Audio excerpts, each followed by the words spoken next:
It was just so traumatic.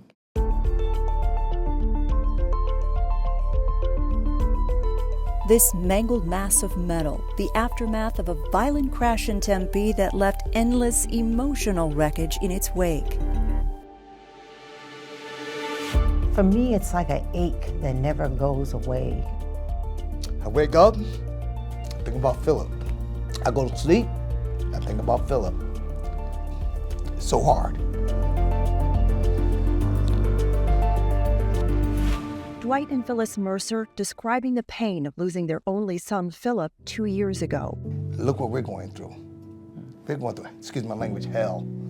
Phillip Mercer was 25 years old. He lived in Arizona to be close to his friends. Philip was just amazing. I know he loved a good time, loved to laugh, and like most single young adults, he enjoyed spending time with his friends, traveling. He just was full of life. On March 29, 2023, that life was cut short in a devastating crash. He was the passenger in a red Corvette speeding more than 120 miles an hour down Southern Avenue in Tempe. The driver lost control and plowed into a white transit van that went airborne on impact. Oh my God! The collision instantly claiming Phillip's life, altering his parents' lives forever. Just something about my brain would not allow me to hear that my son was gone. The driver of the Corvette, DeMonte De Leon, had a blood alcohol level of more than twice the legal limit. He was driving on a suspended license and had 2 prior charges for DUI. In January, De Leon pleaded guilty to manslaughter and was sentenced to 18 years in prison. Honestly, no amount of time will be enough because this is a life sentence. We'll be doing life. The couple traveled from California to share their son's story with Tempe Police. They want to raise awareness about the tragic consequences of speeding and driving under the influence. I just don't want anyone to be naive enough to think that, well, that happened to her son. That can't happen to me. Believe that it could happen to you, because it could. They were joined by Tempe Police Detective Jonathan Seal, who responded to the scene of that fatal crash.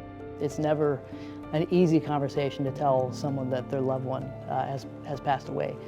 Over the phone, he walked the Mercers through what happened to their son. In this particular case, I identified with Phyllis. I have children myself. I can't imagine what it would be like to be in their shoes. You know, this case highlights the necessity to do anything and everything we can as a city to reduce crashes like this because it has an impact on everyone involved. That's why the Tempe Police Department is part of a collaborative effort, including data analysts and city traffic engineering called Vision Zero. We find out the hot spots in the city where all these crashes are taking place. We deploy extra resources in those areas to do strict enforcement campaigns to try to slow drivers down. The hope is that through our efforts we can reduce those fatal and serious injury crashes to 0. For the Mercers, their hope is for people to think twice before taking the wheel, because heartbreaking stories like theirs do not have to happen. Fatalities from excessive speed is 100% preventable. We're here to let these kids know, or let anyone know, slow down on your driving. They believe there is healing in the hope that Phillip's legacy will save lives. If one person, just even one, can say, you know, I saw that and I remember what happened to her son, then it was worth it.